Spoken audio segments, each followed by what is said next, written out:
¿No se ve? O sea, digo, no te tapa nada.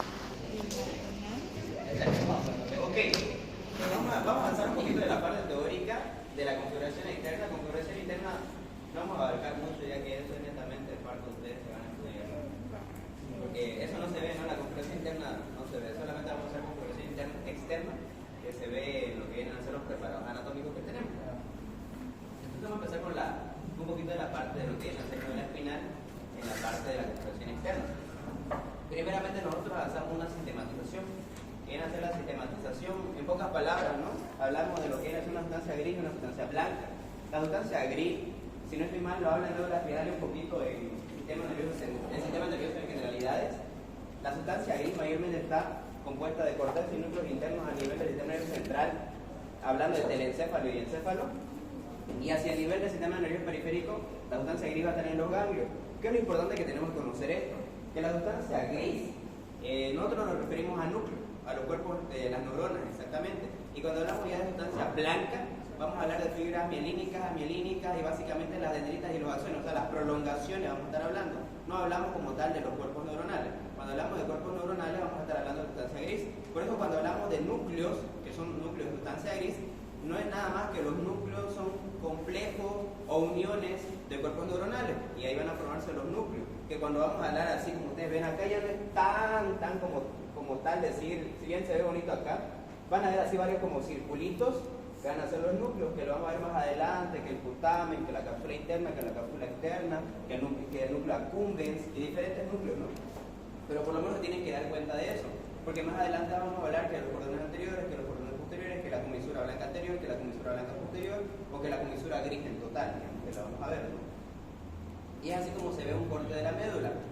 Se nota muy similar así en el corte, sí, es un poquito similar, ¿no? Es un poquito viejo la estructura que yo tengo, pero sí se nota, ¿no? Vamos a hablarlo mucho más adelante de esto, donde esto es la parte anterior, esta es la parte posterior, se lo conoce como fisura media anterior y como fisura media posterior, ¿no? Que es donde va a terminar en lo que viene a ser un septum posterior, donde van a tener cordones anteriores, cordones posteriores, cordones laterales, hasta posteriores, hasta anteriores, conducto epentimario. Todas esas cositas que le estoy diciendo son por lo menos cosas que nosotros vamos a ver, que eso sí se les puede preguntar en el examen, digamos. Son vistas en resonancia de cómo se ve una médula espinal. Y bueno, esto es un poquito de lo que tienen que saber respecto a lo que viene a ser configuración externa. En un resumen, ¿no? Un cilindro alargado menciona. Incluso el ancho va a predominar en lo que viene a ser la longitud. Va a tener dos engrosamientos, tanto el superior y el inferior. El superior que mayormente es de C4 hasta T2, el otro que es directamente de T10 a L1. Son dos engrosamientos que van a tener. ¿Que para qué me sirven esos engrosamientos? Me sirven para la formación de plexo, donde hablamos de braquial porque va a formar el plexo braquial, y hablamos de lumbar porque van a formar el plexo lumbosacro como tal. Y siempre quédense con esto, que lo vamos a ver más adelante. Siempre acuérdense que la parte anterior, porque ustedes se acordarán que hay raicillas anteriores y hay raicillas posteriores. Las raicillas anteriores siempre van a ser motoras, las raicillas posteriores siempre van a ser sensitivas. Entonces vamos a hablar más adelante, por ejemplo, las que forman como tal los plexos braquial y plexo lumbaria, que son plexos motores, son netamente las raicillas anteriores, son las raicillas anteriores de estos nervios raquídeos. La longitud tiene que ser de 45 a 43 centímetros, pero aquí le coloqué entre paréntesis 70 a 75 centímetros. ¿A qué me refiero con esto? Me refiero a que 45 a 43 centímetros, bueno, 45 en hombre y 43 en mujer, si no estoy mal, habla sobre la longitud de lo que viene a ser la médula espinal como tal. Ahora, de 70 a 75 centímetros, hablo de los cuerpos vertebrales que se van a formar y obviamente van a alcanzar esa longitud. ¿Qué es lo interesante de acá? Para que se queden con eso. Lo interesante de ahí es que ustedes verán que la columna vertebral básicamente tiene esa longitud, supongamos que es de los 75 centímetros, y la médula espinal abarca hasta acá nomás. Entonces, es como que la pregunta que decimos, ¿y qué hay en esta parte de acá? En esta parte de acá, lo que vamos a hablar más adelante, son varias fibrillas nerviosas que van a salir en forma de caballo, que se lo conoce como bola de caballo, o también se lo conoce como caudequina. Y básicamente de toda esa caudequina que van a tener varias raicillas así muy bonitas, hay una raicilla que se viene bien predilecta, así solita. ¿Qué se llama eso? El filum terminalis, se denomina así. El filum terminalis que se va a soldar para darle esa fijación, porque es un medio de fijación con el ligamento coxígeno. Vienen a hacer todas esas prolongaciones de la raicilla, el filum terminalis, y que se va a unir con el ligamento coxígeo. Es por eso que tenemos. Ahora, más allá de eso es respecto a la parte anatómica, es muy importante, pero acuérdense esto porque le hace para toda su vida, y no sé si el libro lo menciona, creo que lo menciona. Ustedes vieron que mayormente los límites, como dicen acá, hablando ya un poco de los límites, el límite es el primer par raquídeo, o sea, la emergencia del primer par raquídeo, o a nivel osteológico, u óseo, perdón, es la parte media del arco anterior, que el borde superior del arco posterior del atlas, y la apófisis odontoides del axis, digamos lo que mencionan, ¿no? Pero aparte también está la emergencia del primer par raquídeo, y hacia el límite inferior va a ser a nivel del disco intervertebral entre la L1 y L2 mencionado. Entonces, ¿qué es lo interesante que tenemos acá? Hay que saber dónde termina. ¿Por qué esto es importante? Porque ustedes al año van a aprender sobre ciertas enfermedades, incluso creo que nombran, no me acuerdo muy bien, creo que en la parte de las preguntas lo nombran. Hablamos sobre casos de meningitis, etcétera, diferentes enfermedades que nosotros podemos detallarlas. Y lo interesante ahí es que nosotros, para hacer un cultivo de estas, porque mayormente las enfermedades meningíticas o de las meninges son de causa bacteriana, las que son más mortales, digamos. Para siempre acuérdense que cuando nosotros tenemos una enfermedad bacteriana tenemos que tomar un cultivo, y el cultivo tenemos que hacer una punción lumbar para extraer un poco a 5 ml del líquido cefalorraquídeo. Una vez extrayendo eso, pues podemos hacer el cultivo. Ahora, lo importante que es de eso lo van a aprender bien el año y se van a acordar de esto. Las punciones se hacen entre L3 y L4, o incluso en otros doctores dicen de L4 a L5. ¿Por qué se hace eso? Porque gracias a la anatomía nosotros sabemos que termina en cierta parte. Supongamos que acaba de terminar esa médula espinal en el L1 o L2, y la punción se saca abajo. ¿Por qué? Porque yo no daño estructura. Si yo metiera esa aguja para tomar punción lumbar, yo puedo dañar las estructuras, puedo dañar a la parte lumbar, por ejemplo, y obviamente esa paciente o esa persona va a quedarse pues inmovilizada, o sea, va a tener alguna paraplegia, digamos. ¿Por qué? Porque se va a dañar las estructuras. La caudequina sigue siendo rica en nervios, pero como son bastantes, no daña, digamos. Entonces, por eso nosotros siempre preferimos hacerlo abajo del límite de la médula. Por eso me sirve, o sea, esa es la parte funcional de lo que tiene que acordarse. Ok, tenemos relaciones, ¿no? Tenemos el estuche blando y el estuche osteoligamentario, también llamado estuche duro. El estuche blando es conformado por las meninges, son 3 meninges. De afuera hacia adentro, ¿cuáles son? Dura madre, aracnoides y pia madre. Entre el aracnoides y pia madre hay un espacio, el espacio subararacnoideo por donde discurre el líquido cefalorraquídeo. Y fuera de la dura madre hay el espacio epidural, digamos, también. Entonces nosotros tenemos que saber eso. Es interesante, o sea, para la anatomía, yo recién estudiando este año, es la zona la más delicada dentro de los traumatismos, porque son espacios, ¿no? Como menciona su compañera, hay espacios, por ejemplo, abajo del subaracnoide, por eso se llama espacio subaracnoideo, o sea, hay un espacio entre aracnoides y pia madre. Ese espacio, pues está lleno de grasa, se menciona, pero también está lleno de plexos venosos, que al sufrir un traumatismo se llena de sangre y van a formar hematomas, por eso se llaman hematomas subdurales, van a escuchar. Ese no es el espacio epidural. Hay varios, por eso, en el espacio, a eso me iba, hay ese espacio aracnoideo donde hay plexo venoso y puede haber hematomas subdurales, pero hematomas subaracnoideo, pero también hay epidurales, porque también fuera de la dura madre hay espacio, por eso es del espacio, el espacio epidural, digamos. Siempre lo que me quiero dar cuenta en la anatomía, o quiero que se den cuenta, que siempre va a haber espacio entre esto, no son como pegadas las tres. Hay espacios que se los voy a mostrar en las imagencitas, espacios muy bonitos que se forman entre estas, digamos, pero se llaman espacios. Y estos espacios están llenos de grasa, están llenos de plexos venosos. Lastimosamente, o bien por esos plexos venosos, pues son cuando crean traumatismos, se rompen estos vasos y se llenan de sangre. Y la sangre forma un coágulo y de ahí ya formamos los famosos hematomas o coágulos en todo caso. Es lo que me interesa. Y después el estuche osteoligamentario viene a ser por parte del ligamento y del hueso, obviamente, ¿no?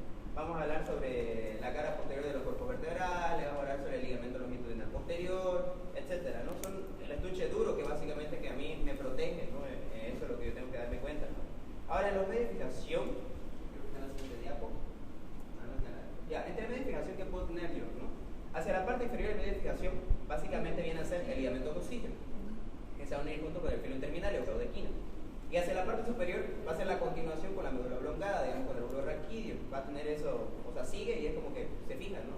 Y hacia las partes laterales tengo ligamentos amarillos, o también se llaman, y los ligamentos dentados. Vienen a ser distintos, ¿no?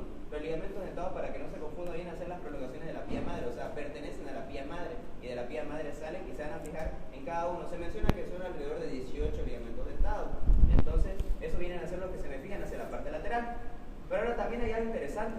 Si yo digo que se fija, ¿no?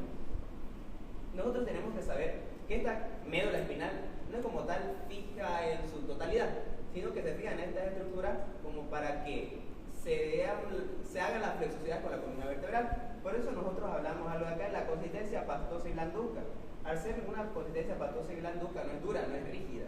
Y al ser la dirección lo marca que es justamente con la disposición de la columna vertebral, con la cifosis, lordosis, cifosis, lordosis. Si es que por ejemplo, si es que la médula espinal fuera rígida, obviamente tuviera varias lesiones porque nosotros cada rato nos estamos moviendo y demás cosas, entonces pudiera lastimarse, pero eso no ocasiona así, ¿no? Simplemente sigue lo que viene a ser el conducto vertebral. Estoy hablando un poco de eso. Esto era lo que yo le decía para la función lumbar. En la función lumbar nosotros siempre, ahí está todo eso, ya una vez la acabo de esquina. La sitio de función entre L4 y L5, como le dije, L2, L3 al 1 más, L4 y L5 para estar mucho más seguro.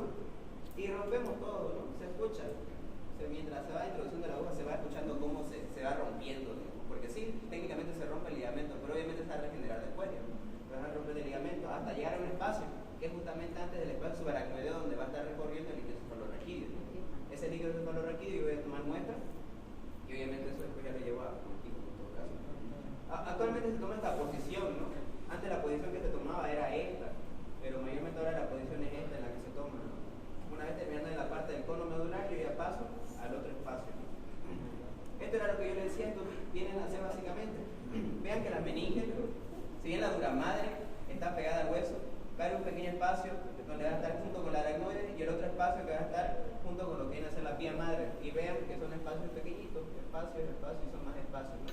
Esos espacios vienen a estar bastante importantes porque van a estar en relación con esto y donde van a estar pasando, como digo, parte adiposa y parte del peso venoso. Ahí una imagen mucho más.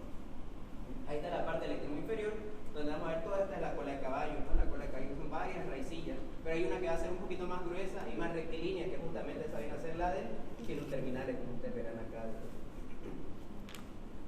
Ahí están más imágenes, son imágenes sacadas del libro, donde esta va a terminar siendo una prolongación de la dura madre, que es el saco terminal donde estos van a acabar. ¿El cono medular con el filo terminal es lo mismo? No. El cono es... El filo es más grande. Ok, básicamente eso es lo que yo les acabo de hablar. Viene a ser un poquito de la parte externa, pero ahí a esta imagen, mucha atención porque esto es lo que vamos a avanzar en la parte práctica. Primeramente vamos a dibujar la médula espinal. La médula espinal va a tener hacia la parte esta anterior, yo quería dibujar, o bueno, para que lo entiendan así, que es una fisura. O sea, la fisura viene a estar un poquito más marcada que una fisura que va a tener acá. La fisura es como que va a dejar ese espacio bien hundido, digamos. Va a haber una fisura media anterior. Después de la fisura media anterior y de la fisura longitudinal posterior, vamos a tener hacia el medio, que viene a ser todo lo que viene a ser la sustancia gris, que menciona que es en forma de H en el libro, o menciona también en forma de mariposa, o incluso a veces decimos murciélago. Bueno, entre mariposa y H, como menciona el libro, ¿no? Va a tener astas posteriores, que son estas de acá, y va a tener astas anteriores, y una comisura gris, que es esa la parte del medio. Esta parte del medio es la comisura gris que va a unir hasta las astas posteriores y a las astas anteriores. Después vamos a tener un conducto del centro del medio donde va a pasar todo ese líquido cefalorraquídeo, que viene a ser el centro ependimario, el epéndico, ¿no? Como nosotros denominamos. Y luego hacia la parte, ya es un surco hacia la parte anterior, bueno, se lo conoce como surco anterolateral. Siempre nosotros, ¿qué vamos a ubicar en el surco anterolateral? En el surco anterolateral vamos a estar ubicando estas raicillas, que son las raicillas anteriores, digamos. Siempre que ubicamos un surco anterolateral van a estar emergiendo las raicillas anteriores. Y luego vamos a tener los surcos posterolaterales. ¿Cuándo ubicamos los surcos posterolaterales? Ubicamos cuando van a estar emergiendo las raicillas posteriores. Ya las raicillas posteriores, donde va a estar el ganglio raquídeo, el ganglio, y va a estar, digamos, uniéndose las raicillas posteriores y con las anteriores ya va a formar el nervio como tal, que como las dos se forman y salen por lo que habían ustedes conocido como el agujero de conjunción, el agujero intervertebral o la metámera, que lo conocen como otros nombres, ¿no? Y por último tenemos que estar marcándolo bien la fisura media anterior. Importante pregunta de examen ahí. ¿Qué pasa por la fisura media anterior? No pasa más que la arteria espinal anterior, ¿no?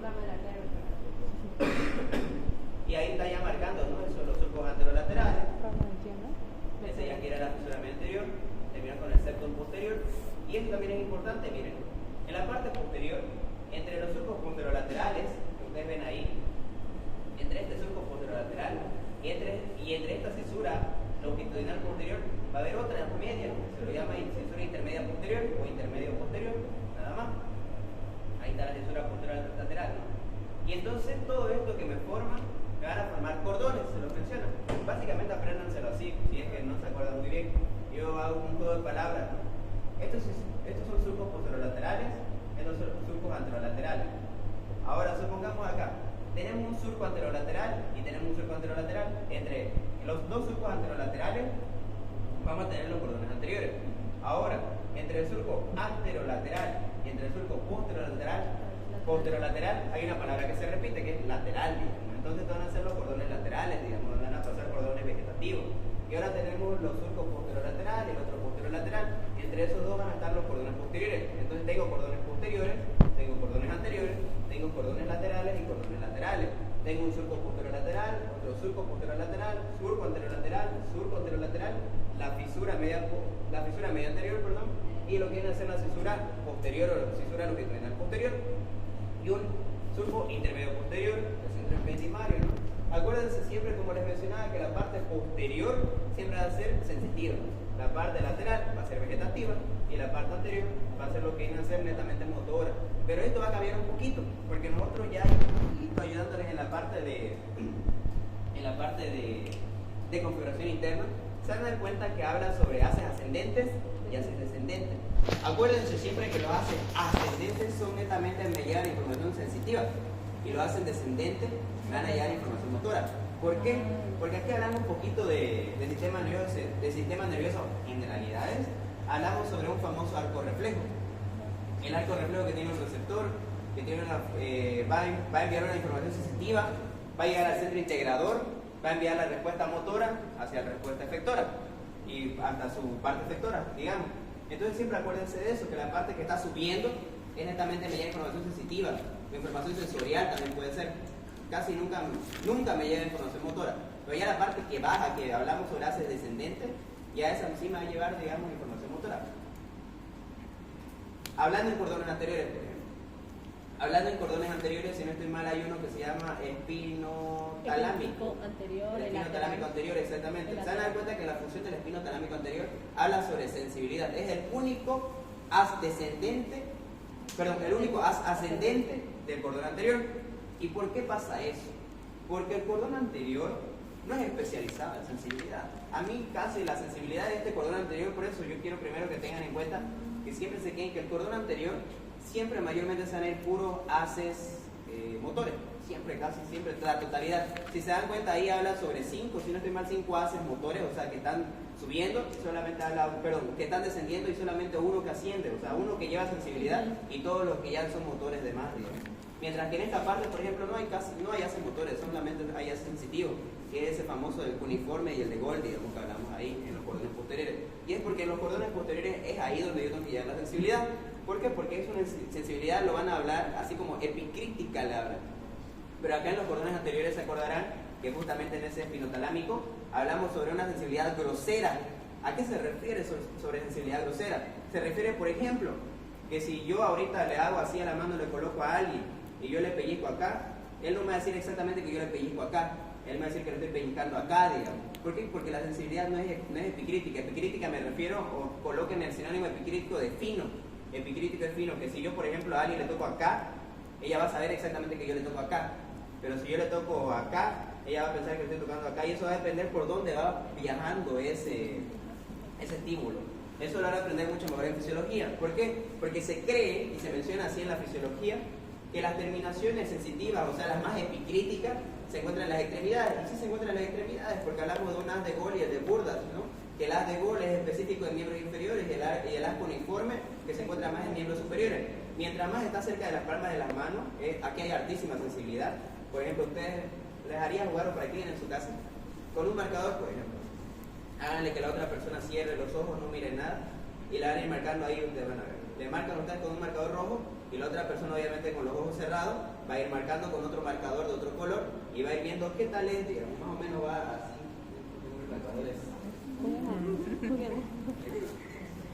Todo rayado. Van a aprender un poquito anatomía, pero para eso sirve la anatomía.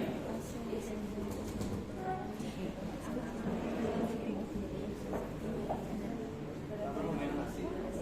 Si nos da tiempo al final lo hacemos, si no, no. Básicamente es esto. Por ejemplo, la primera persona, yo digamos voy a verlo más tranquilo, supongamos que yo soy otra persona, no sé yo, y lo marco ahí, digamos, pongamos. Y obviamente la otra persona con la que yo estoy jugando, con la que yo estoy haciendo la prueba, esa tiene que estar con los ojos cerrados. Y ahí donde yo hice, más o menos vamos a ubicar dónde es, digamos. Marca casi muy específico, digamos. Tienen que ver esa sensibilidad. Digamos, si lo marca juntos, o sea, donde lo marcamos, pucha, la sensibilidad es muy buena, digamos. Tiene bastante reflejo, que es muy epicrítica. Pero se van a dar cuenta, mientras ustedes se van alejando más acá, la otra persona lo va a marcar acá.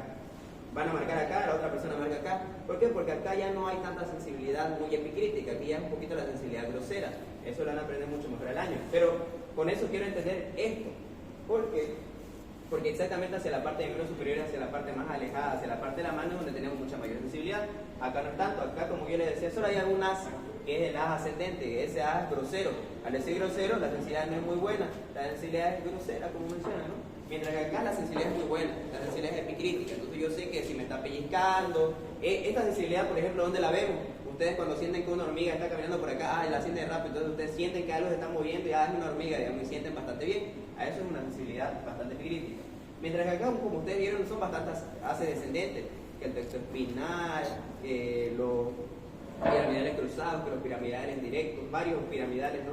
Esos son haces corticoespinales, por ejemplo. El otro nombre del piramidal es corticoespinal.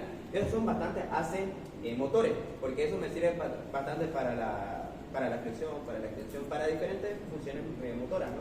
Mientras que acá, hacia las cordones laterales, ya van a ver haces como el rubroespinal, el oligoespinal, etcétera, donde van a ver que en el libro funcionan con el nombre, bueno, les colocan como extrapiramidales. ¿A qué se funciona como extrapiramidal? Que si bien son motores, pero me funcionan por la parte vegetativa, básicamente. Por eso también pasan por los cordones laterales, porque son vegetativos. O sea, cumplen una función motora, pero vegetativa. ¿Como cuáles? Como el peristaltismo, quizás, porque son funciones vegetativas y son funciones motoras.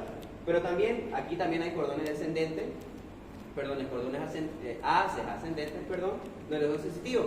Pero esa sensibilidad la van a ver en el libro que funcionan como sensibilidad inconsciente, porque es una sensibilidad vegetativa, es una sensibilidad que yo no la siento, es una sensibilidad que de la nada viene, digamos, mayormente eso se va a vísceras sobre todo. Eso es lo que nosotros estamos hablando. Es un poquito a grandes rasgos de lo que ustedes van a ver en la configuración interna. Mi consejo, porque siempre entra eso en los exámenes, ahorita les voy a dar yo ahí un cuadrito muy bonito. Ahorita vamos a ir a esa parte. Ahora, hablamos un poquito de lo que viene a ser esa parte de la sustancia gris. A las astas posteriores menciona que son delgadas pero largas, y las astas anteriores menciona que son chatas, o sea, son más cortas pero anchas. En las astas posteriores van a haber cabeza, cuello y base, mientras que en la otra solo hay cabeza y base, digamos. Como se dan cuenta, ya la longitud cambia bastante, ¿no? Ahí está de nuevo la parte de residuos anteriores, residuos posteriores. Ahí viene un poquito ya de la última parte de la médula espinal que hablan sobre reflejos monosinápticos, bisinápticos y los reflejos polisinápticos, ¿no? Eso un poquito vamos a hablar. Esto, por ejemplo, también hablamos sobre las neuronas cordonales, ¿no? Sobre las tautómeras, las heterómeras, las hecatómeras y las ganglionares. Eso también esperen, les preguntan ahí en el examen la función y la qué es, si es tautómera, hecatómera, etc. ¿Cuál es la que no se cruza, creo? ¿Tiene el tema ahorita? Tautómera, ¿no? Sí, no se cruza, la tautómera es la que sigue recta. Por ejemplo, las hecatómeras son las otras. Las hecatómeras, como se cruzan, también van al otro lado. Eso tiene que darse en cuenta. Hablamos, ¿no? También en este tema hablamos sobre funciones de las neuronas alfa, de las neuronas gamma, todas las que nosotros podemos hablar, ¿no? Son de la zona. Ahí hay lo último, porque sé que esto les voy a hablar allá. En las astas posteriores no logran llegar hasta la parte final, no logran llegar al borde. Al no llegar al borde, esa zona se la conoce como marginal, porque está marginada de las demás. A eso se lo conoce como zona marginal de Lissauer, se la conoce. Y ahí está la sistematización de la sustancia gris. Como ustedes verán, núcleo del asta anterior, núcleo del asta posterior, núcleo de la comisura gris. A esas son nemotenias que yo creo que se las voy a pasar si es que la han visto, ¿no? Ahí tenemos.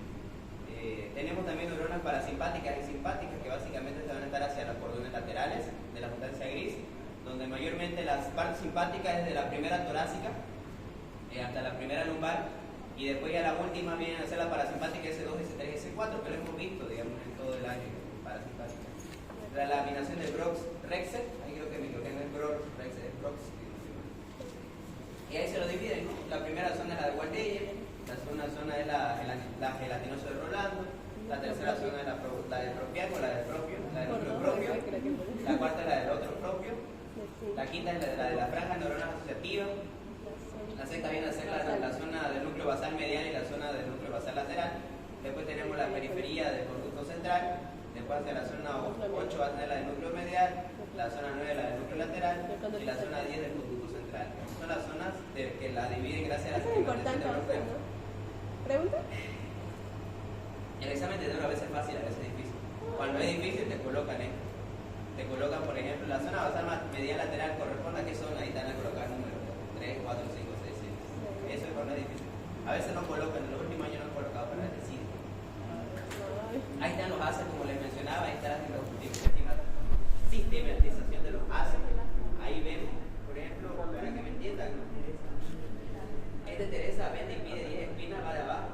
Teresa de espinal, re de reticular espinal, vende de vestibular espinal, pide piramidal directo y espina, que es el espinotalámico anterior. No son las nemotenias que yo utilizaba, ¿no? Para más o menos ubicarme. Ahí está, por ejemplo, este cuadrito sí se lo tiene que aprender. Este cuadrito sí se lo tiene que aprender. Mayormente sobre, como les mencionaba, qué hace ascendentes ahí en el cordón anterior, qué hace descendente ahí en el cordón anterior, en los cordones laterales, en los cordones posteriores, nada más. Por ejemplo, es fácil, la que siempre se pregunta mayormente es la de los cordones posteriores, porque es la que más funcionalidad tenemos, digamos. Por ejemplo, el cordón posterior, ¿cuál es la funcionalidad? ¿Se acuerdan del haz de Boole?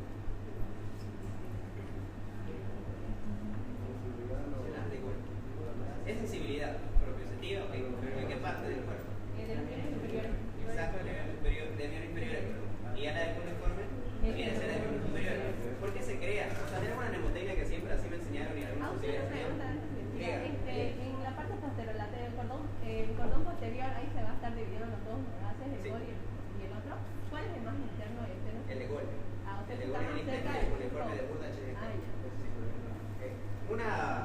Eso también tienen que saberlo, el de Gol es el interno y el de Burda es el externo. Muy buena pregunta. Y aparte de la funcionalidad, como la funcionalidad nos guiamos de esta manera, para los que les gusta el fútbol. Por ejemplo, ¿cómo marcan un gol los futbolistas? Con los pies, obviamente. Entonces nosotros nos guiamos con eso.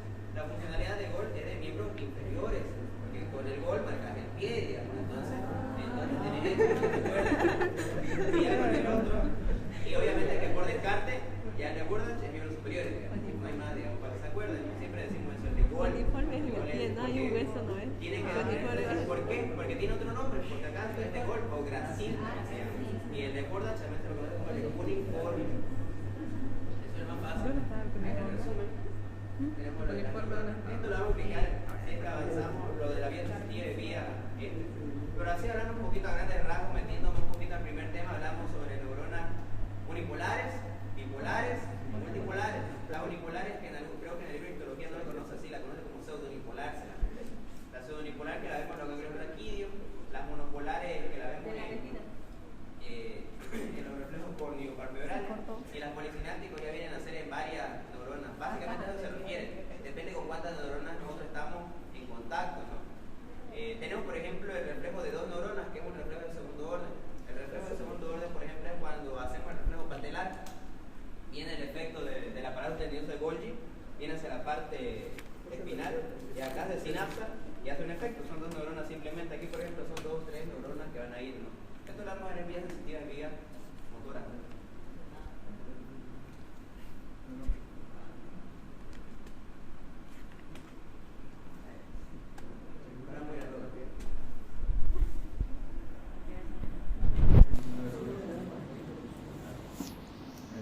Por ejemplo, de este tema de médula oblongada, aquí lo que tiene que aprender bien, en práctica, que lo voy a explicar bastante bien, es el famoso cuarto ventrículo, eso es lo más importante de esto. Y también entra varias preguntas en el examen sobre el cuarto ventrículo, igual preguntas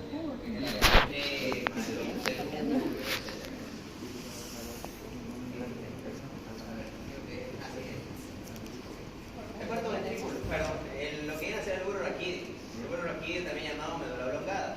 Tenemos también lo que vienen a ser la comprensión externa, lo que me interesa a mí que aprenden ahorita. La forma es similar a la médula espinal, mencionan, ¿no? Pero es bastante más pequeña, 30 milímetros de longitud, es muy pequeñita, así de este tanto, ¿no? Y viene por 14 milímetros, posterior, transversal 22 milímetros, inferior a 22 milímetros. El peso es mucho más liviano, el otro era 23 o 24 gramos, 27 gramos, la dirección es vertical. Ahora, su límite inferior viene a ser el límite superior de lo que era la médula espinal. Ya después el límite superior van a conocerlo con el nombre de surco bulbopontino, porque es un surco entre el puente y el surco entre el bulbo, por eso se llama surco bulbopontino.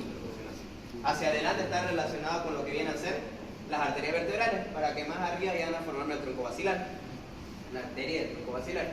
Y hacia la parte posterior va a estar relacionado con el fastigium, que es una zona exacta de lo que viene a ser el cerebelo. La consistencia viene a ser igual blanda, ahí están los surcos bulbopontinos y el primer par raquídeo y los arcos, ¿no? Que vienen a ser el límite superior de la médula espinal, el límite inferior de esta misma. Pero, en práctica, ¿cómo lo reconocemos? Porque no habla un límite que es el surco bulbopontino y el primer par raquídeo en el arco. A ver, si no han leído el libro. ¿Qué otro límite inferior pudiéramos darnos cuenta? ¿Dónde termina médula y empieza médula oblongada? Exacto, muy bien. Es el entrecruzamiento motor. Habla de un entrecruzamiento motor entre la médula espinal y la médula oblongada.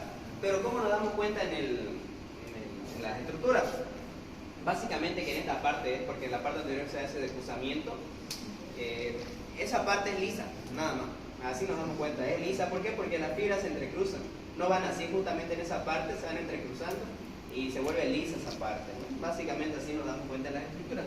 Y siempre acuérdense de eso. Van a ver las palabras de decruzamiento en el libro. Decruzamiento se refiere a entrecruzamiento, se refiere a nada más de eso. Solamente que lo habla con el término de decruzamiento. Ok. Esa es la parte anterior, ¿no? En la parte anterior, ¿qué tenemos? En la parte anterior, esta es la parte del límite inferior, como ustedes verán. Bien puede ser la primera emergencia del par raquídeo, o aquí estas exquisitas, como ustedes ven, que es el entrecruzamiento motor. Hacia la parte superior va a estar el surco bulbopontino. ¿Cómo termina hacia la parte anterior? Esto sigue siendo lo que era la fisura media anterior, pero aquí ya no es fisura como tal, porque ya no es profunda, ¿no? Aquí ya simplemente se le llama como un surco medio anterior. Ese surco medio anterior va a terminar arriba en lo que se lo conoce como el agujero ciego.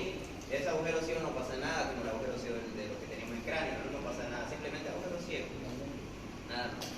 Ahora, lo que teníamos los cordones anteriores, ¿van a seguir siendo cordones anteriores arriba? Sí, van a seguir formándose, pero cambia el nombre, ya no se llaman como cordones anteriores, se llaman como pirámides pulvares. Y arriba de esas pirámides pulvares, ustedes verán, va a terminar formándose o emergiendo, perdón, lo que viene a ser el sexto par craneal, digamos, que nosotros teníamos. ¿Alguien se acuerda cuál era el sexto par craneal? El abducen, exactamente. Es lo que nosotros encontramos ahí, justamente entre surco bulbopontino, pirámide pulvar, emerge lo que viene a ser el sexto par craneal, ¿no? Luego teníamos lo que era el surco anterolateral. Ese surco anterolateral sí, se sigue llamando así también, pero tiene otro nombre. A este verdecito que usted lo conoce como un quintacho, pepino, si quieren verlo así de esa manera, se lo conoce como oliva vulvar. Y esa oliva vulvar, hacia adelante va a tener el surco, su surquito pequeño, que es el mismo que el anterolateral, solamente que ahora también lo podemos denominar preolivar, porque se llama oliva. Entonces el surco preolivar, que es delante de la oliva, y va a haber un surco detrás de la oliva que se llama retroolivar. Entonces, delante de esa oliva va a estar el preolivar, también llamado surco anterolateral, que va a estar emergiendo. Ahí ya no me emergen raicillas anteriores. ¿Por qué? Porque abajo ya se quedaron las raicillas anteriores. Aquí se emergen las raicillas motoras del hipogloso, como ustedes verán ahí, miren.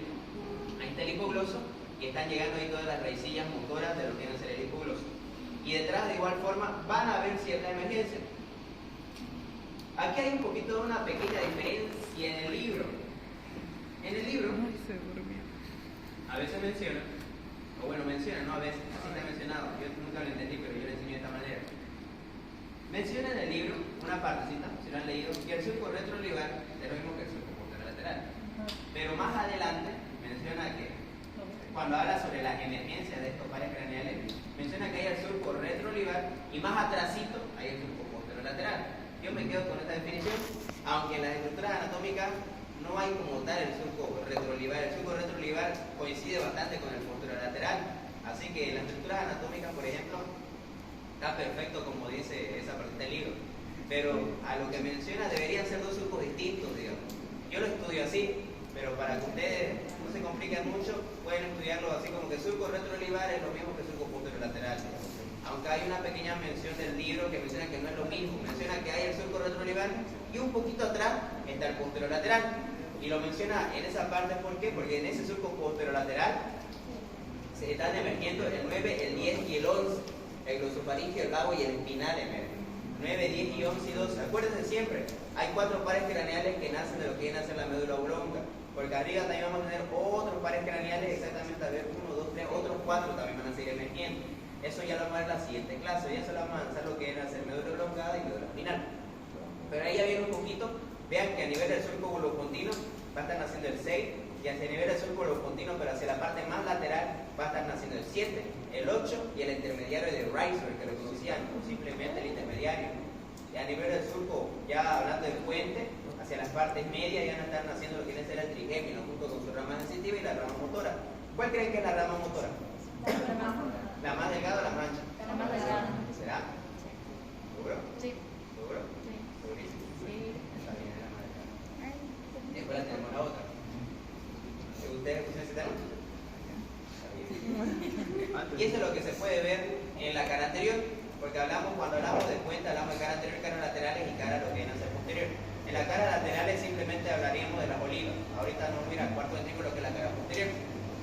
Cuarto ventrículo es una forma romboidal, así como el rombo obliquio, muy similar a esa manera, es en parte romboidal. En la parte romboidal, entonces nosotros vamos a tener un piso continuo, que me refiero que va a estar relacionado con el puente, y vamos a tener otro piso, que viene a ser el piso mencionado con la médula. Entonces, ¿qué vamos a hablar? Hablamos también sobre el ángulo superior, sobre el ángulo inferior, sobre los ángulos laterales. El ángulo superior, ¿con qué está relacionado? El acueducto mesocefálico. El acueducto mesocefálico, ¿no? Y arriba de eso va a estar lo que viene a ser el frenillo del velo medular superior. Y hacia el ángulo inferior, ¿con qué está relacionado? Con el conducto medular. En el conducto medular, pero también va a llegar lo que viene a ser en la parte más inferior el óvex o cerrojo también. Y hacia la parte lateral es con Los tubérculos acústicos. tubérculos o folículos acústicos, ¿no? Donde van a emitir raicillas hacia la parte media, donde van a hacer las estrías medulares o estrías acústicas. Es lo que nosotros podemos ver.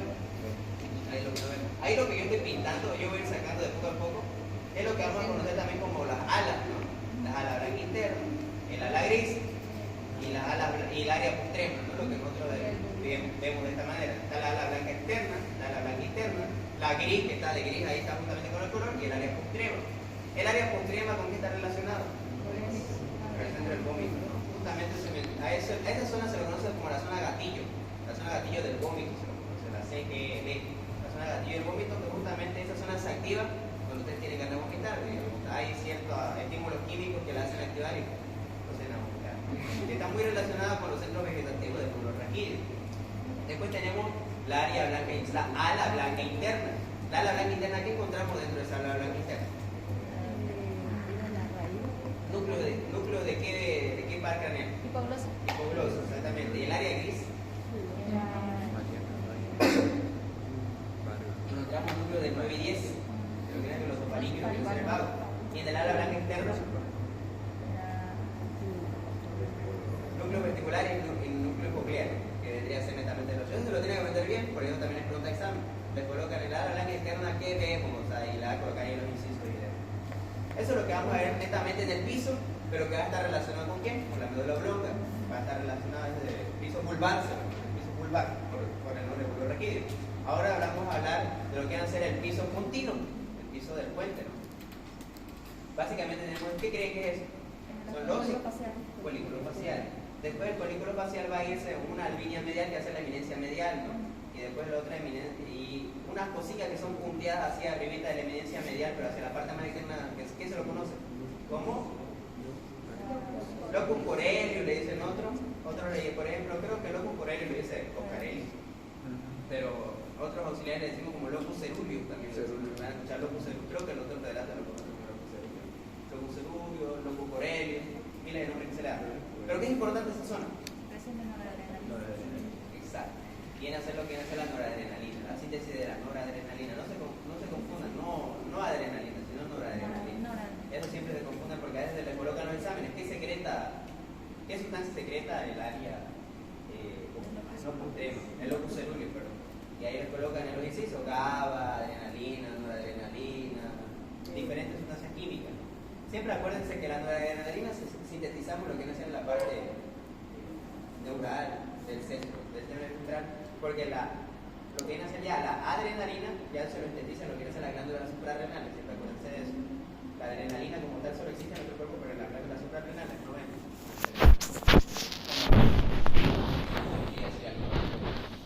Bueno, allá, eso. Si es que en el examen no lo ven como noradrenalina, también te lo van a ver como norepinefrina, es lo mismo. Cuando ustedes lean epinefrina es adrenalina, y cuando vean adrenalina es epinefrina, epinefrina es adrenalina, lo mismo, solamente dos sinónimos, norepinefrina, noradrenalina. Por ejemplo, en los hospitales no van a ver adrenalina, van a ver epinefrina, no se lo conoce su nombre, pero es lo mismo. Ahí vamos a ver la parte de los pedúnculos cerebrosos inferiores, donde van a estar ya viendo los cordones posteriores. Los cordones posteriores van a seguir, aquí va a estar sigue esa fisura media posterior o fisura longitudinal posterior, y ya van a estar obviamente lo que viene a ser el cordón de Gold, el haz de Gold y el haz de Burgess, no cambia nada, y ya hace la parte superior. ¿Vamos a entender? Los pedúnculos cerebrosos superiores. Allá, eso era lo que vendría a ser los velos medulares, el velo medular superior, el velo medular inferior, donde en el inferior es allá lo importante. En el inferior hay agujeros para que se secrete o se drene, el líquido cefalorraquídeo. Son tres, un par que son dos hacia arriba y un impar que es hacia abajo. ¿Cómo se llaman los pares? El de Luschka. Y el de medio se llama el de Mageni. Acuérdense de eso, de Mageni medial, medio. Se van a acordar. Ahí está. Los dos de Luschka y el otro de Mageni. Nada. El piso arriba y va a estar junto con el velo medular superior y va a terminar un nervio par craneal que se viene hacia la parte posterior. ¿Cuál es ese? ¿Recuerdan? Hepático tronclear 4. ¿Está bien?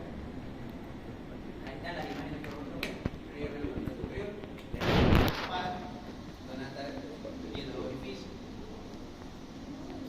Ahí están las caras laterales. Bueno, las caras laterales ya vamos a estar viendo los nerviositos. Y esa es la parte de la competencia. Lo interesante acá también es sabérselo. Tiene que aprenderse bien los cortes de pronto examen. Y lo que viene a ser la parte de la zona vegetativa, núcleo vegetativo, de lo que viene a ser la parte del bulbo raquídeo, el centro de la tos, el centro cardiovascular, el centro del bulbo, diferentes centros. Hay algo interesante acá, por esto termino. Ustedes han visto que hay personas que se han querido suicidar, que se cuelgan de soga. Hay personas que mueren instantáneamente. Hay personas que no mueren, que están ahí, y se les corta la respiración. ¿Por qué pasa eso? ¿Alguien sabe por qué pasa eso? ¿Sabe lo que les haya dicho? Hay personas que mueren en plan, mueren y bien se cuelgan, plum, muertas al segundo día. Hay otras personas que no mueren, se quedan ahí como que, ahí con el cuello, tratando de sobrevivir. Porque la fuerza se va a lo que es la médula oblongada, y recordando así que en la médula oblongada hay un centro respiratorio, entonces va directamente ahí, no es que la voz es como que más, como que, ¿sabes? No sé cómo explicarlo, pero ya salí de ahí, digamos, ya chao, porque estaba ahí, digamos. Sí, muy bien. Básicamente, como dice tu compañera, la voz de otoño nosotros que tenemos el axis se rompe, básicamente se rompe y perfora, porque como ustedes vieron acá, hablamos anatómicamente, que hacia la parte anterior, eso me olvidé de decir, está relacionada con las arterias vertebrales, pero también está relacionada con la voz de otoño del axis, porque hablábamos de los límites inferiores y límites superiores de la médula espinal, está relacionado con ese límite inferior. Aquí donde vamos a tener hacia la parte de acá, es como que ese dientecito viene acá y lo perfora acá, digamos, de esa manera. Al perforarlo, obviamente va a dejar de respirar, va a dejar de latir el corazón porque tiene varios centros vegetativos. El centro del cúmito y la tos, el centro de la respiración, el centro cardiovascular, o sea, diferentes centros que nosotros tenemos, ¿no? Básicamente muere instantáneamente este paciente por eso, porque daña hacia la parte nerviosa. Pero hay otras personas, pues, que cuando se ahorcan, no se rompen y no perforan. Simplemente porque pueden morir, obviamente van a morir a los 5 minutos, porque obviamente ya por la estrangulación de aquí del yoides y demás va a dejar de respirar, va a morir, una muerte literalmente más natural que la otra, digamos. Pero esa le da un poquito de tiempo de vida, pero es porque no se rompe y no perfora, básicamente, no esa es la única diferencia. En la otra que mencionaba es una muerte instantánea, ¿por qué? Porque perfora y el bulbo raquídeo no hay forma y muere instantáneamente. La otra no, la otra simplemente tiene más oportunidad de vida, la Rosa Guadalupe, no sé en ese caso. Y el que se queda colgando ahí no puede respirar y se muere es porque ya la respiración ya ha agotado su tiempo de que lo pueden tratar de salvar. Esa es la única diferencia. Porque perfora el bulbo raquídeo y la otra que no perfora. Y eso lo van a ver mucho más en neurología.